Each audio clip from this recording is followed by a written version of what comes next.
నిజం 4 అడుగులేసేలోపు అబద్ధం 6 అడుగులు చుట్టొస్తుంది. అట్లాగే ఇప్పుడు ఒక ఇంటలెక్చువల్ బ్యూరోక్రాట్ ఇంటలెక్చువల్ అని చెప్పాలేమో మన పవన్ కళ్యాణ్కి సంబంధించి పివిఎస్ శర్మ గారు పర్యావరణవేత్త, ఈయన ఈ స్టేట్మెంట్ ఇచ్చుకొచ్చారు.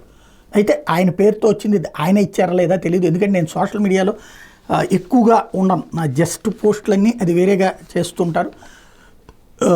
ట్విట్టర్ అసలు నేను సొంతగా ఫాలో అయ్యేది ఉండదు.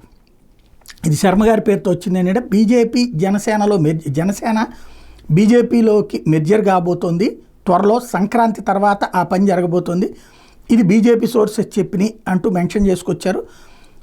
ఇది పండగ దినాల్లో ఇది జరుగుతుందని, అందులో భాగంగా భవిష్యత్తులో సీఎం అభ్యర్థిగా ఉండేందుకోసం అని చెప్పేసి పవన్ కళ్యాణ్ పక్కకు వెళ్ళిపోయి కేంద్ర మంత్రిగా వెళ్తారు. డిప్యూటీ సీఎం కాన్సెప్ట్లో ఇక్కడ నాగబాబు ముందుంటారు అన్నటువంటి కోణాన్ని, CM in waiting and deputy CM are not on same page and many issues that is causing rift. He is likely to be AP BJP chief and a minister in Delhi as his brother will fill the gap. ఇది ఆయన చంద్రబాబుతో సరైనటువంటి సంబంధాలు లేకపోవడం వలన ముఖ్యమంత్రి కావడం కోసం అని చెప్పేసి ఇప్పుడు డిప్యూటీ సీఎంగా ఆయన సాటిస్ఫాక్షన్గా లేరు కాబట్టి ఆంధ్రప్రదేశ్ బీజేపీ చీఫ్గా తీసుకోబోతున్నారు.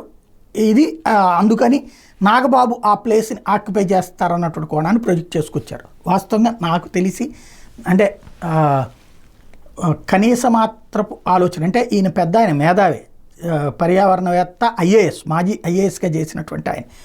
కాకపోతే ఇది ఆయన ఇచ్చారో లేదో నాకు తెలియదు, నెంబర్ 1. నెంబర్ 2 వచ్చేటప్పటికి కేంద్ర మంత్రివర్గంలోకి వెళ్ళాలనుకుంటే ఎప్పుడూ వెళ్ళొచ్చు పవన్ కళ్యాణ్.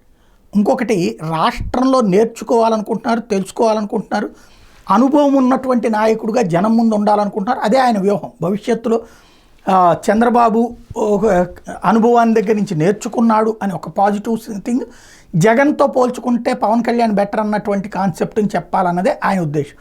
అలాగే నాకు అవగాహన ఉన్నంత వరకు పవన్ కళ్యాణ్ తన పార్టీని మెర్జర్ చేసే ప్రయత్నం చేస్తాడని నేను అనుకోను.